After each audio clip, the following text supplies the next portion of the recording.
하늘에 계신 우리 하나님, 저희를 향한 하나님의 사랑과 인도하심을 찬양하며 영광을 주께 드립니다. 한 주간도 저희 믿음의 가족들을 인도해 주시고 이 안식일의 시간에 온라인으로 예배 드릴 수 있도록 도와주셔서 감사드립니다. 코로나로 인해 올 한 해 교회 예배가 대부분 중지된 지 8개월이 지나고 이제 올해도 한 달도 채 남지 않았음을 인지합니다. 한 해 동안 우리가 무엇을 위해 살아왔고 무엇을 이루었는지 생각해 볼 때 여전히 저희에게는 주께 드릴 것이 없고 주님께로부터 칭찬받을 만한 일이 없이 무기력한 한 해를 보냈음을 느끼게 됩니다. 저희 교회에서 내년도 온라인 전도회를 계획하고 있사오니 내년에는 또 하나의 열매를 수확하여 주께 드릴 것이 있는 열매 맺는 한 해를 계획할 수 있도록 인도하여 주시옵소서. 우리 마음에 예수님이 주신 최고의 선물인 성령을 갈구할 수 있도록 역사하시고 오늘 주신 말씀을 통하여 하나님의 얼굴을 대면하며 주께 영광과 찬송을 드리도록 인도하여 주세요. 예수님의 이름으로 기도드립니다. 아멘.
성도님들 안녕하셨습니까?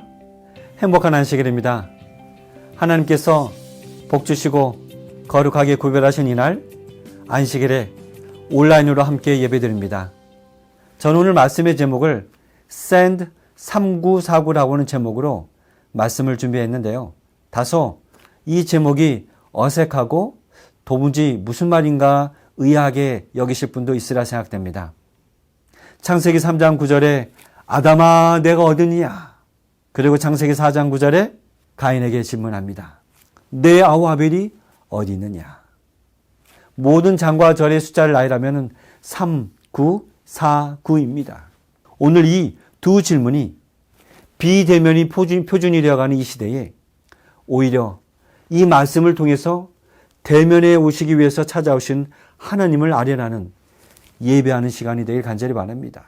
그래서 우리 마음이 다시 하나님의 얼굴을 대면한 후에 헌신하는 시간, 예배를 통해서 우리의 신앙을, 영적인 관계를 하나님과 회복하는 시간 되길 간절히 바랍니다. 아담과 하와가 선악을 알게 하는 나무의 실과의 열매를 따먹고 어떠한 심경의 변화를 겪었는지 우리는 짐작할 수밖에 없죠. 어떤 경험이었을까요? 영감의 글은 이렇게 기록하죠. 범죄한 후에 아담은 처음엔 자기가 1층 더 높은 생존 상태에 들어가고 있다고 상상했습니다. 그러나 곧 그의 죄에 대한 생각이 그를 공포심으로 채웠죠. 지금까지 온화하고 일정한 온도를 유지하던 공기마저 그 범죄한 부부에게 갑자기 차갑게 느껴졌습니다. 그들이 누려왔던 사랑과 평화는 사라지고 그 대신에 그들은 죄에 대한 의식, 장래에 대한 공포, 영혼의 벌거벗음을 느꼈습니다. 그들의 몸을 두르고 있었던 빛의 두루마기는 이제 사라져버렸습니다. 그리하여 그들은 스스로의 힘으로 가리개를 만들어서 빛의 옷을 대신하려고 노력하였죠. 왜냐하면 그들은 벌거벗은 채로 하나님과 천사들 앞에서 설 수 없다고 느꼈기 때문이었습니다. 여러분 여기 영감의 글에 의하면 아담과 하와가 무화과 나무 잎으로 가리개를 한 이유가 무엇이었다고요? 그들을 두르고 있었던 빛의 두루마리가 없어졌기 때문에 그게 첫 번째 이유고요. 두 번째 이유는 그들이 벌거벗은 것을 알고 하나님을 대면할 수 없음을 느꼈다고 하는 것입니다. 이대로는 하나님을 대면할 수 없다. 그래서 그들이 어떻게 했습니까? 하나님을 대면하지 않기로 결심하고 그들이 최대한 숨을 수 있는 노력을 한 다음에 나무 사이에 숨었습니다. 하나님을 대면할 수 없음을 느낀 아담과 하와의 심정이 어떠했을까요? 그리고 여전히 우리는 이 말씀을 통해서 코로나로 인해서 사람 또한 제대로 대면하지 못하는 이 시대에 우리가 하나님 또한 대면하지 못하는 교회 예배가 중단된 지 8개월이 지났습니다. 이때를 생각하면서 우리는 스스로에게 이런 질문을 올려봅니다. 과연 하나님은 지금 내가 있어야 할 자리가 어디라고 말해주신 것일까? 여러분 이 질문은 다른 표현으로 말하자면 하나님께서 인류의 첫 조상인 아담에게 질문한 질문과 똑같은 질문입니다. 아담아, 내가 어디 있느냐? 이 질문이 저에게 이런 질문으로 다가옵니다. 우린 지난 시간에 계시록 14장 6절부터 12절까지 기록된 세 천사의 메시지를 중심으로 땅에 거하는 자들, 곧 여러 나라와 족속과 방언과 백성에게 전할 영원한 복음에 대하여 12번의 시리즈 형태로 말씀을 통해서 나눴죠. 그런데 그 시리즈의 서두 부분에 드린 선악간의 4차 쟁투 어디 기록되어 있습니까? 네, 계시록 12장에 기록되어 있는데요. 오늘 제가 본문을 삼고자 하는 이 성경절은 계시록 12장 17절에 있는 말씀입니다. 너무나도 잘 아실 말씀이죠. 마지막 4차 싸움이 누구와의 싸움이라고 기록하고 있습니까? 우리 함께 본문을 통해서 살펴보겠습니다. 용이 여자에게 분노하여 돌아가서 그 여자의 남은 자손 곧 하나님의 계명을 지키며 예수의 증거를 가진 자들로 더불어 싸우려고 바다 모래 위에 섰더라. 용, 곧 사단이 누구와 더불어 싸웁니까? 그 여자의 남은 무리, 곧 하나님의 계명을 지키고 예수의 증거를 가진 자들과 더불어 싸우려고 어디에 섰습니까? 바다 모래에 섰습니다. 바다 모래 위가 뭡니까? 샌드입니다. 샌드 3949. 이 말씀의 제목 이해하셨죠?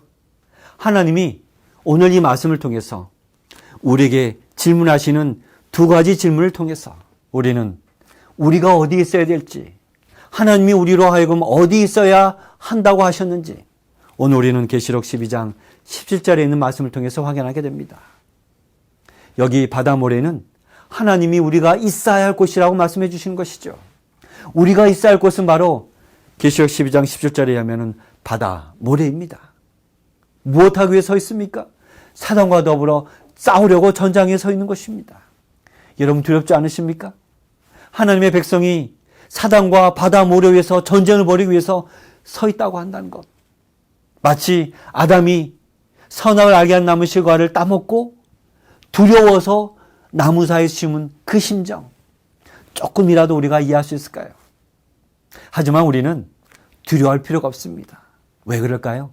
우리는 역시 사단과의 싸움에서 4차 싸움에서도 그 전장에서 맨 앞에서 진두지휘하시는 예수님이 미가엘 전사로 나타나셔서 전장에서 우리를 대신해서 싸우실 것이 성경에서 약속되어 있었으니까요. 한 번도 전쟁에서 져본 적 없는 예수님, 한 번도 패한 적이 없는 예수님께서 또 역시 사단과의 4번에 걸친 싸움에서, 그리고 4번째 싸움에서 역시 4차 대정추에서도 승리하실 것입니다. 여기 바다 모래는 바다의 끝이고 바다가 땅을 만나는 곳입니다. 또한 이 바다 모래는 땅이 끝나는 곳이고 땅이 바다를 만나는 곳입니다. 그런데 우리는 계시록 12장 이 17절에 바로 다음 절인 계시록 13장 1절에서 바다에서 올라온 짐승을 보게 됩니다. 바다에서 올라왔다는 말의 뜻을 짐승과 같은 종교적 그리고 정치적 배도한 세력인 음녀가 많은 물 위에 앉은 장면을 우리는 함께 보게 되는 것입니다. 계시록 17장 14절에서 또 다른 전사가 내게 말하되 내가 본 바 음녀에 앉은 물은 백성과 무리와 열국과 방언들이니라.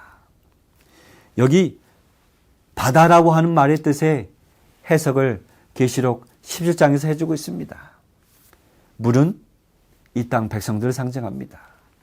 또한 계시록 13장은 또 다른 짐승이 나올 것에 대해서 말하는데요. 이번에는 바다에서 나온 짐승이 아니고 바다와 정반대가 되는 땅에서 올라오는 짐승을 소개해 주고 있습니다. 그 새끼양 같은 짐승은 신대륙, 곧 당시 백성들의 발길이 닿지 않았던 신대륙, 미국을 상징한다고 우리는 예언을 통해서 공부하였습니다. 그렇다면 같은 맥락에서의 계시록 12장 17절에 기록된 마지막 선과 악의 대쟁토가 벌어질 전장으로 소개된 바다 모래는 어디와 어디가 만나는 곳? 바다가 땅을 만나는 곳입니다. 바다 모래는 많은 백성들을 상징하는 바다의 끝입니다. 바다 모래는 많은 백성들로부터 떠나 신앙의 자유를 향해서 찾아 땅으로 왔던 그 당시 역사적 청교도인들의 신앙을 생각해 볼 건데 이 바다 모래라는 곳은 땅이 시작되는 곳입니다. 저는 이 바다 모래가 전장이기도 하지만 오늘 우리가 말씀을 통해서 우리의 위치를 확인해야 할 곳이라고 하나님이 이 말씀을 통해서 들려주신 것을 듣게 됩니다. 우리가 있어야 할 곳은 어디입니까? 하나님이 우리로 하여금 있어야 할 곳을 정해주셨는데 그것이 바로 바다 중간도 아니고 땅 중간도 아니고 바다의 끝 그리고 땅의 끝 바다 모래라고 하는 것입니다. 이것은 우리의 믿음의 선한 싸움을 싸워야 할 것이고 예수 그리스도의 피 묻은 깃발이 꽂힌 곳입니다. 바다 모래 이 또한 이곳은 사단이 그 여자의 남은 백성 곧 하나님의 계명을 지키고 예수의 증거를 가진 자들로 더불어 싸워보자고 그도 또한 검은 깃발이 꽂혀 있는 곳입니다. 그러므로 계시록 12장 17절은 예수님의 피 묻은 깃발 아래 하나님의 계명을 순종하고 예수의 증거를 가진 자가 승리하는 곳이기도 하지만 반대로 순종하기를 거절하면서 사단의 깃발 아래 패하기도 하는 영적 정정된 것입니다. 하나님은 이 사실을 각인시켜 주시기 위해서 오늘 다시 우리를 이 말씀으로 대면 요청해 오십니다. 그리고 하나님 부르십니다. 아담아. 그리고 아담 안에 있는 우리들의 이름을 부르시면서 내가 어디 있느냐. 여러분, 이 질문은 아담 안에 죽을 수밖에 없는 우리에게 하나님이 오늘 대면하시기 위해서 찾아오시면서 질문하는 음성인 것입니다. 고린도전서 15장 22절에 보게 되면 이런 말씀이 있죠. 아담 안에서 모든 사람이 죽은 것 같이 그리스도 예수 안에서 모든 사람이 삶을 얻으리라. 여기 아담 안에서 모든 사람이 죽는다는 이 죽음은 영원한 죽음을 말하는 것이고, 또 반대로 그리스도 안에서 모든 사람이 삶을 얻으리라고 하는 이 삶은 영생의 삶을 말하는 것입니다. 하나님은 모든 사람이 구원을 받기 원하십니다. 하지만 사단 역시 모든 사람이 자기처럼 영원한 멸망에 빠지도록 오늘도 택한 백성들조차도 미혹하고 있습니다. 자기의 그 검은 깃발 아래 한 영혼이라도 자기 밑으로 끌어들이기 위해서 미혹하고 있습니다. 오늘 여러분은 어느 위치에 서 있습니까? 어디에 계십니까? 저는 창세기 3장 8절에 아담과 그 아내가 여호와 하나님의 낯을 피하여 어디에서요? 동산 나무 사이에 숨었다. 이 말씀을 듣고 좀 마음이 안도되는 것을 느꼈습니다.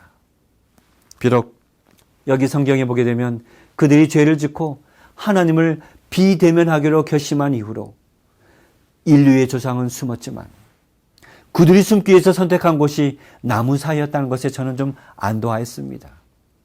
여러분, 나무 사이는 하나의 나무로 만들어질 수 없습니다. 나무가 적어도 사이가 되려면 2개 이상의 나무가 있어야 가능하죠. 이렇듯 십자가는 하나의 나무로 만들 수 없고 십자가는 적어도 2개의 나무를 엮어서 사이를 만들었습니다. 좀 이 표현이 다소 은유적인 표현이기도 하지만 저는 이 아담과 하와가 나무 사이에 숨었다는 그 글귀를 보면서 그들이 숨은 곳은 혹 우리가 숨어야 할 곳은 2 나무 사이 십자가를 연상케 하는 것은 아닐까. 아담 안에서 죽을 수밖에 없는 내가 예수 그리스도께서 율법의 정죄를 받아서 나무 사이에서 죽으셨음을 믿음으로 붙잡는 곳. 어디에서요? 바다 모래 위에서 붙잡습니다. 그것은 피 묻은 십자가의 깃발 아래서 오늘 우리가 서 있는 곳이기도 합니다. 이곳에서 우리는 우리의 정체성을 다시 확인하게 됩니다. 하나님이 우리를 대면하시면서 부르십니다. 우리의 각자의 이름을 부르시면서 오늘 질문하십니다. 아담아, 내가 어디 있느냐? 이 말씀은, 이 질문은 오늘 나의 영적인 관계는 하나님을 대면해야 할 회복을 하고 있는지, 하나님을 대면하기 위한 수단이 여기 있습니다. 그것은 바로 나무 사이인 것입니다. 십자가인 것입니다. 나무 사이에서 죄의 형벌을 받으신 예수님을 통하여서 우리는 하나님을 대면할 수 있는 것입니다. 하나님의 임재를 느낄 수 있습니다.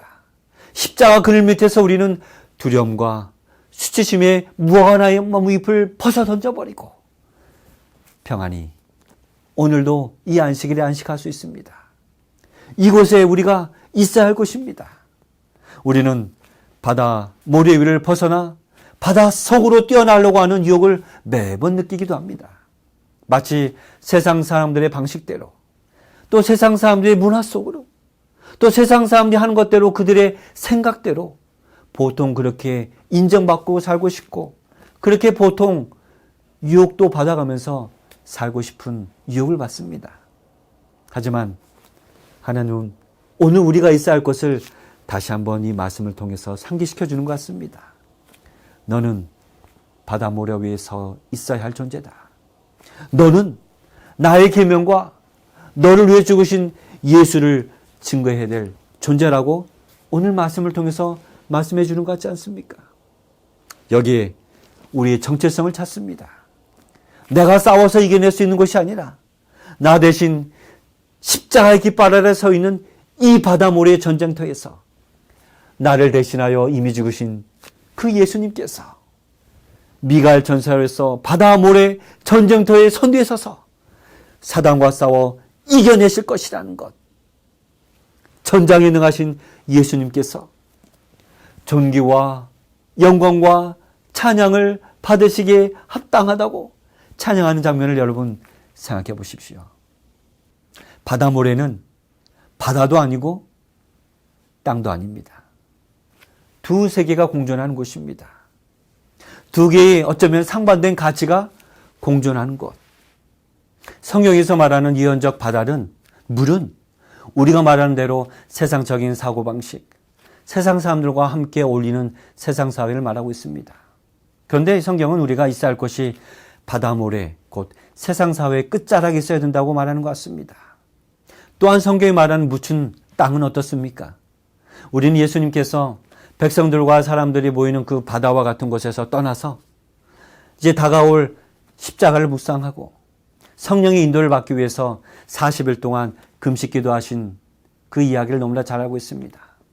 사람의 발길이 닿지 않은 그 광야로 가셔서 예수님께서는 성령과 함께 십자가를 묵상하셨습니다.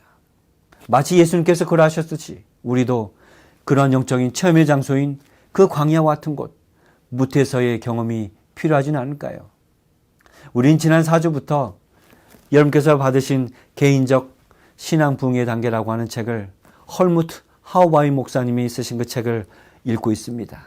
어떤 분은 벌써 그 책을 3번째 읽고 계신 분도 계시고 또 어떤 분은 아직도 한 번 읽어보지 못하신 분도 계시라 생각합니다. 그 책을 통해서 경험되는 생각은 어떠하셨습니까? 우리가 서 있는 이 바다 모래는 하고 하는 것은 땅으로 얼마든지 올라가서 예수님이 40일 동안 아무 인적이 없는 곳, 사람의 발길이 닿지 않는 곳, 그곳에서 십자가를 묵상하시고 자신의 사명을 공고히 다지셨던 예수님처럼 우리도 성령과 동행하는 그 세계가 공존한 그 땅에서도 우리는 경험할 수 있습니다. 그곳에서 우리는 하나님을 비대면할 수밖에 없는 나와 같은 자를 위해서 나무사이에서 달리신 예수님을 묵상하기도 합니다. 그 책을 통해서 우리는 나무사이에서 달리신 예수님께서 내게 주신 가장 최고의 선물, 곧 성령을 받으라고 하는 명령을 받습니다. 구하는 자에게 성령을 선물로 주시지 않겠느냐라고 하는 음성을 우리는 그 책을 통해서 반복해서 듣곤 합니다. 나무에 달린 자마다 저주 아래 있는 자라. 이는 또 우리로 하여금 믿음으로 말미암아 성령의 약속을 받게 하려 함이라. 여러분, 아담이 나무사미에 숨은 이유는 하나님을 대면하는 것이 두려워서였습니다. 하나님은 나무 사이로 찾아오셨습니다. 독생자 예수 그리스도가 나무에 달려 저주 아래 죽는다 할지라도 결코 하나님은 여러분과 저와의 관계를 정리하시기 원해서 오신 것이 아닙니다. 오히려 그분은 예수 안에서 예수를 믿음으로 여러분과 저희들이 성령의 약속을 받게 하렴이라고 하는 그 마음으로 찾아오신 것이죠. 이게 바로 하나님의 마음이 아닐까요? 이것이 예수님 주신 최고의 선물은 아닐까요? 질문은 대개 모르는 사람이 하는 게 질문이죠. 하지만 하나님은 최초의 인류에게 질문하실 때 최초의 인류가 어디로 가야 할지 몰라서 그저 나무 사이에 숨었을 때, 향방을 모르는 그 인류가 나무 사이에 숨으셨을 때 하나님은 답을 가지고 찾아오셨습니다. 하나님은 답을 가지고 대면하셨습니다. 모든 질문에 대한 답을 아시는 하나님께서 어찌할 바 모르는 나와 같은 자를 위해서 하나님이 찾아오셨습니다. 예수를 죽이고 그 핏값으로 우리를 속량하는 것이 하나님 가지고 계신 답이었습니다. 어린 양을 죽여서 만든 이 가죽옷을 입혀주는 것이 하나님 가지고 계신 해결책이었습니다. 왜 그러셨을까요? 인간이 느끼는 그 수치심, 두려움을 하나님은 감싸주기 원하셨습니다. 우리가 예수의 능력, 곧 성령을 선물로 받기를 원하시는 그 마음이 바로 하나님의 마음인 것입니다. 여러분, 개인적 신앙 붕괴 단계 이 책을 꼭 7번 읽으시기를 권장드립니다. 이것은 제 말이 아니고 이 저자의 권장인 것입니다. 왜 그렇게 해야 됩니까? 하나님이 비대면이 표준되어 가고 있는 이 시대 속에서 하나님께서 우리에게 주신 유일한 해결책, 답이 있다고 한다면 그것은 바로 하나님께서 우리에게 주신, 예수님께서 남겨주신 최고의 선물, 성령을 선물로 받는 것이기 때문입니다. 이것이 바로 예수님이 우리에게 남겨주신 최고의 선물입니다. 2주 전에 우리는 금요일 저녁 7시 30분에 어서오라 안식일을 통해서 유튜브 생방송을 진행하고 있는데요. 김순규 집사님과 최명 집사님의 간증을 들었습니다. 이들의 간증을 통해서 요약해보자면 왜 이 저자가 7번 읽으라고 하는지 이 두 분은 적어도 분명히 깨달으셨다고 하는 것입니다. 그리고 이 두 집사님은 계속해서 이 책을 지금도 읽고 계십니다. 어떤 분은 3번째 읽고 계시고요. 또 거론되지 않았지만 우리 성도님들 4번, 5번씩 읽고 계신 분도 계시라 생각합니다. 우리 성도님들 이 시간 이후에라도 이 책을 가까이 하여서 예수님과 함께 우리가 광야 땅을 걷는 연적 만남을 체험하게 되시길 간절히 바랍니다. 우리가 서 있어야 할 곳은 어디입니까? 세상 사람들의 문화와 생각, 세상적인 방법의 한가운데가 되는 물 가운데가 아닙니다. 바다가 아닙니다. 우리가 있어야 할 곳은 마지막 선악간의 싸움이 전개되는 곳, 바다 모래인 것입니다. 그래서 샌드인 것입니다. 우리가 선택한 장소가 아닙니다. 우리가 그곳으로 들어가려고 선택한 것이 아닙니다. 그것은 바로 하나님이 이 시대의 마지막 하나님의 남은 백성들, 그 여자의 씨의 남은 백성들, 곧 하나님의 계명을 지키고 예수의 증거를 가진 자들, 하나님의 계명에 순종하고 예수님이 자기에 관한 계시를 보여준 그 계시를 다 이해하고 믿음으로 순종하고 있는 자들이 서 있어야 할 곳, 그것이 바로 바다 모래라고 하는 것입니다. 두 번째로 하나님이 질문하신 질문, 내 아우 아벨이 어디 있느냐? 이 질문은 오늘 본문에서 가인에게 하신 질문이 아니라 오늘날 하나님의 계명을 먼저 알고 예수 그리스도의 복음을 먼저 깨닫게 된 우리가 맡아야 될 아우가 어디 있는지에 대한 질문은 아닐까요? 목회를 시작한 지 7년이 지난 한 젊은 목사님이 있었습니다.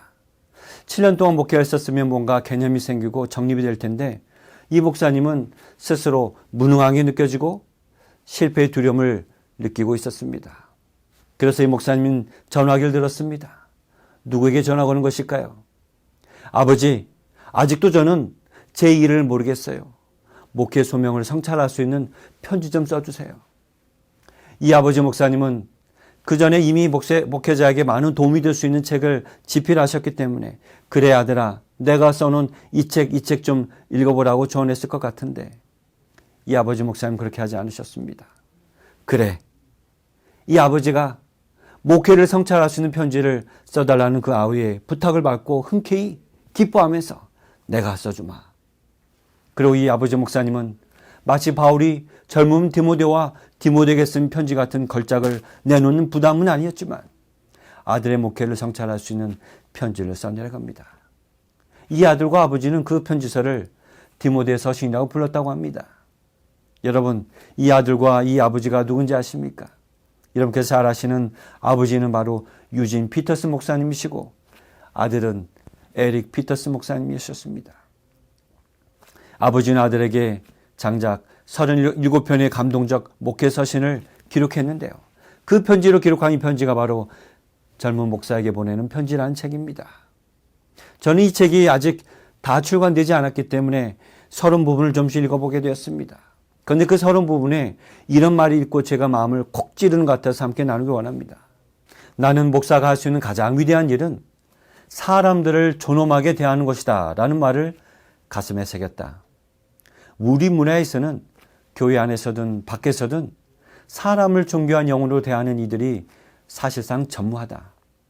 사람은 소비자와 자원과 피해자로 축소되고 사람의 문제나 지위나 기능들이 그들을 규정하고 한다. 그러나 적어도 목사는 사람을 존엄한 영혼으로 대할 수 있는 그런 맥락과 어휘를 갖추고 있단다. 목사직을 구성하는 가장 두드러진 요소 중 하나가 인격성이라는 뜻을 이해하였습니다. 그리고 저는 유진 피터슨 목사님이 이런 말 하는 것에 생각이 잠시 머물게 되었습니다. 목사의 과제는 양서류처럼 이 두 세계에 동시에 사는 것인 듯하다. 그러나 이 일은 결코 쉽지 않구나. 두 세계가 서로 배척하듯이 나도 둘 중 하나를 선택해야 할 것 같은 느낌이 든다. 어느 한쪽과 운명을 같이 하고 싶은 유혹도 찾아오지. 하지만 목사라는 용어를 내가 임의로 정의한 독단적 의미로 쓰고 싶지 않다만 일반적으로 목사는 두 세계 모두 편안해지는 법을 배우는 양서류라는 생각이 든다.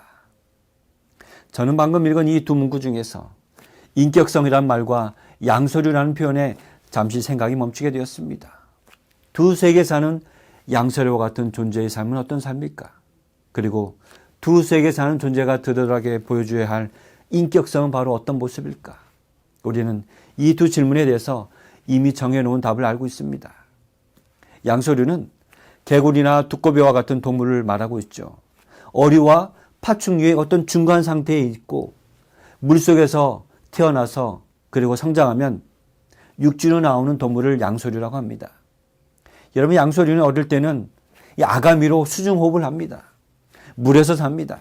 하지만 성장하게 되면 폐와 피부를 통해서 호흡을 하면서 육상, 무추로 나옵니다.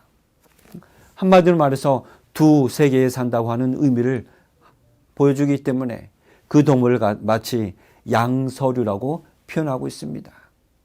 물과 땅이라고 하는 서로 다른 환경에서 적응하는 동물, 양서류. 이 양서류는 전 세계 약 7,000종이 살고 있고 그 중에서 흔히 우리가 하나의 동물을 꼽으라고 한다면 개구리가 바로 양서류의 90%를 차지한다고 하죠. 그런데 여러분, 이 개구리의 출생의 비밀을 아십니까? 아가미로 호흡하던 이 어린 시절의 양서류, 개구리가 이제 성장하면 폐와 피부로 호흡합니다. 이 양서류, 개구리는 본토 물에서 태어났지만 그러나 물 밖으로 나와서 폐와 숨을 쉬는데 폐가 완전히 자라지 못하기 때문에 이 개구리는 부족한 호흡을 채우기 위해서 피부로도 숨을 쉽니다. 그렇기 때문에 피부로 숨을 쉬어야 하기 때문에 피부가 자세히 보시면 개구리 피부는 촉촉하게 적셔 있습니다. 땅 위에서 이 개구리가 천적을 만나게 되면 아주 재빨리 어디로 도망갑니까? 물속으로 도망갑니다. 여러분, 바닷물에는 바다와 육지 두 세계가 만나는 지점을 말하고 있는 것입니다. 물과 묻이 드러나는 곳, 바다모래입니다. 여러분, 이런 곳에서 양서류와 같은 생태계가 존재한다는 것이죠. 여러분, 성경은 이 마지막 시대를 살고 있는 자들에게 전장에서 서게 될 이 장소를 바다, 모래라고 표현한 것은 우연일까요? 목회자나 남은 백성들 모두에게 전장과 같이 비유된 이 바다, 모래라고 하는 곳은 양서류와 같은 존재들이 살아야 될 터전, 삶의 터전을 말하고 있는 것입니다.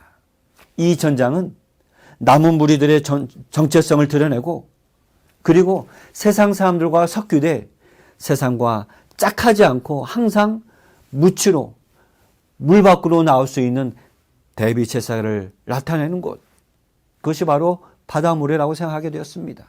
저는 계시록 12장 17절에서 하나님의 마지막 시대에 남은 이 백성들이 양서류의 특징을 가진 존재로 살아간다는 새로운 의미를 깨닫게 되었습니다.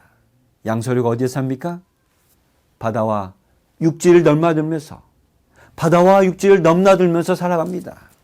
이 바다의 모래라는 곳은 사단이 여자시의 남은 자손, 그 여자시의 남은 자손과 대전을 치르기 위해서 싸우는 전쟁터입니다. 마지막 때에 그리스도를 따르는 자들 특징 짓게 하는 것은 바로 두 가지. 하나님의 계명과 예수의 증거를 지키고 따르는 자. 그것으로 구분되게 될 것입니다.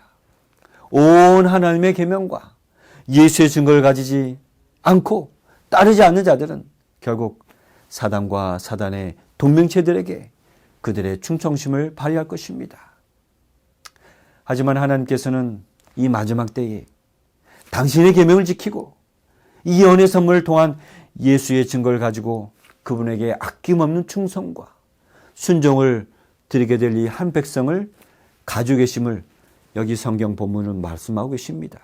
그들은 양서류형 인간입니다. 두 세계에 공존하지만 세상이 취하는 방식을 선택하지 않습니다. 오히려 예수 믿음을 따른 자들입니다. 세상의 종교적 전통과 인간의 생각을 따르지 않습니다. 그들은 오직 하나님의 계명에 순종하는 자들입니다. 이들은 세상의 한복판인 바다 가운데 서는 자들이 아닙니다. 오히려 이들은 자신의 정체성을, 자신을 위해서 지금 이 시간에도 하늘 성소에서 봉사하시는 예수님에게 자신을 드리고 나무 사이에서 율법의 저주를 받으신 예수 그리스도의 보혈의 공로를 힘입어서 매일 자신의 더러운 옷을 예수 그리스도의 피로 빠는 자들, 이들은 나무 사이에서 복음을 발견한 자들입니다. 이들은 예수님 주신 최고의 선물, 성령의 선물을 받기를 간구하는 자들이 아닐까요? 사랑하는 성도 여러분, 남은 자들, 그들이 살게 될 이 삶의 터전, 바다 모래. 이들은 두세 개 살되 자신의 인격성으로 하나님의 계명을 증거하는 자들입니다. 자신의 삶과 자신의 인격성으로 하나님의 사랑을 삶으로 증명해 보여야 할 자들, 그들이 바로 하나님이 이 마지막 시대에 가지고 계신 남은 백성인 것입니다. 이들은 이 땅에서 폐로 호흡하는 것이 부족하다고 느끼는 사람들, 그래서 그들은 매일 위로부터 내려오는 신령한 능력, 성령의 능력을 힘입어서 피부로 호흡하는 자들입니다. 천적을 만나거나 시험이 오면 금방 물속으로 피하는 그런 양서류형 그리스도가 아니라 오히려 자신의 부족한 하나의 표로 세상을 호흡하지만 위로부터 내려오는 성령의 능력을 피부로 체험하는 자들. 그들은 세상 사람들의 방식 속에서 들어가서 숨쉬는 사람들이 아니라 오히려 이들은 인내하면서 하나님의 계명과 예수 믿음을 바다 모래 위에서 지켜내가는 자들입니다. 하나님은 여러분을 이 바다 모래 위에 불러내십니다. 그리고 이 승리가 보장된 이곳에서 하나님이 여러분을 대면하여 보시기를 원하시는 곳이죠. 이곳은 하나님이 이 마지막 시대에 하나님의 남은 백성들이 서게 있어야 할 하나님이 지정해 놓으신 장소입니다. 두 세계가 존재하는 곳, 바다 모래. 이것은 유진 피터슨 목사님의 표현을 빌려서 우리가 이해하자면 양서류처럼 이 두 세계에 동시에 사는 것, 우리는 두 세계가 서로 배척하는 듯 보이는 곳에 살고 있습니다. 하지만 때로는 나도 둘 중 하나를 선택해야 할 것 같은 그런 느낌이 드는 곳, 여러 번 어느 한쪽과 운명을 같이 하고 싶은 유혹도 느끼는 곳, 세상 사람들의 방식 안으로 뛰어 들어가서 편하게 나도 안주해버릴까 하는 유혹을 받고 싶은 곳. 하나님이 우리에게 오늘 다시 질문하십니다. 내가 어디 있느냐? 하나님은 내가 있어야 할 곳이 어디냐고 오늘 우리에게 대면하여 질문하십니다. 그때 우리가 뭐라고 대답하면 좋겠습니까? 네, 주님, 제가 여기 있습니다. 이곳이 바로 제가 있어야 될 바다보레입니다. 성경 말합니다. 우리의 씨름은 혈과 육에 대한 것이 아니고 정사와 권세와 이 어둠의 세상 주권자들과 하늘에 있는 악의 영들에 대함이라. 그러므로 하나님의 전신갑주를 입으라. 여러분에게 아우는 누구입니까? 우리에게 아우는 누구일까요? 우리는 우리와 같은 자들, 아우들을 존엄하게 대할 수 있는 능력을 부여받은 거룩한 하나님의 백성들입니다. 하나님의 백성은 그들의 아우들의 생명에 대해서 내가 내 아우의 생명을 지키는 자니까 라고 대답하는 자들이 아닙니다. 저희 교회가 내년에 온라인 전도회를 준비하고 있죠. 우리가 전도회를 준비하고 있는 것은 무엇입니까? 다만 우리의 생애에서 또 하나의 열매를 수확하기 위한 열망과 소망을 안고서 이제 내년에는 우리가 우리에게 맡겨주신 그 아우의 생명을 존엄하게 여기면서 내 아우가 어디냐고 하는 예수님의 질문에 정말 우리가 성심으로 화답하기 위한 우리의 결심은 아닐까요? 4주 전부터 강조한 개인적 신앙 부흥의 단계라는 책을 여러 번 읽도록 다시 한번 권장드립니다. 이 책을 읽고 난 다음에 내년 1월 혹은 2월부터 저희 교회는 40일 동안 기도와 헌신의 40일 기도라는 책을 토대로 두 분씩 기도 파트너와 함께 기도하는 시간을 가질 것입니다. 왜 우리가 이렇게 해야 됩니까? 이렇게 하는 이유가 무엇일까요? 우리는 우리에게 하나님이 맡겨주신 아벨의 핏값에 대하여 책임을 지기 전에 그가 살아있을 때에 그의 생명을 존엄하게 대하는 법을 배우고 하나님께서 우리로 하여금 있으라고 하는 이 바다 모래 위에서 우리에게 맡겨주신 아우의 생명을 존엄하게 여기는 순종하는 삶을 살아야 되지 않을까요? 양서로 같은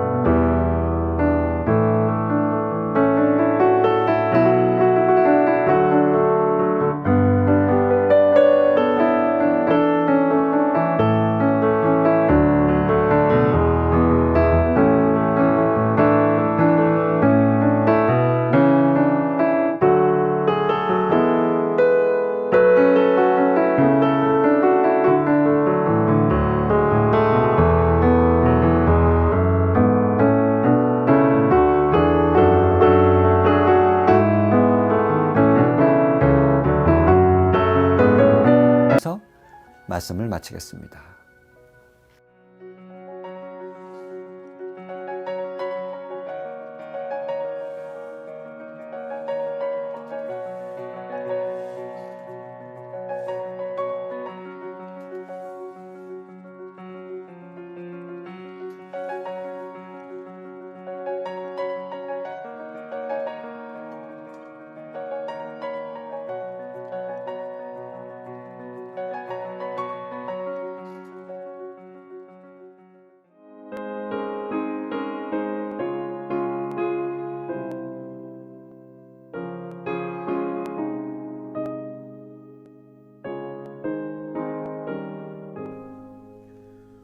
고생과 수고가 지나간 후 광명한 천국에 편이실 때 인내한 주님을 모시는 곳 영원히 내 영광 되리로다. 영광일세 영광일세 내가 영광일세 은혜로 주나침에 없는 것 참 아름다운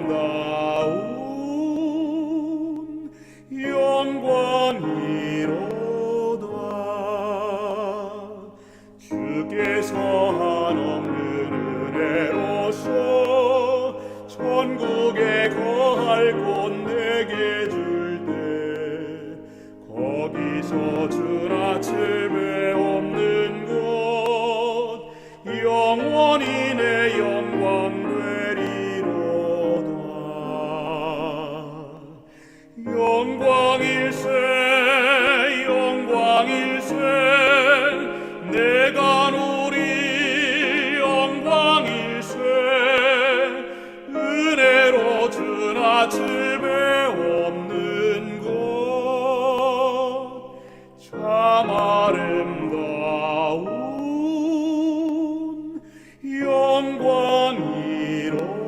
영광이로다. 옛날에 친구를 만나볼 때 기쁨이 내 맘에 차련히 와 주께서 자비로 날 보시니 영원히 내 영광 되리로다. 영광일세 영광일세 내가 누릴 영광일세 은혜로 주나침에 없는 것 참 아름다운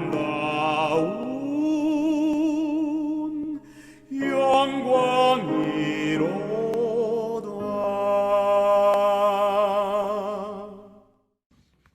하늘에 계신 우리 아버지 하나님, 오늘 주님의 말씀으로 주의 얼굴을 대면하여 주께서 있으라고 하신 이 바다 모래 위에 서 있는 우리 자신들의 모습과 사명을 다시금 되돌아볼 수 있도록 말씀을 허락해 주시니 감사합니다.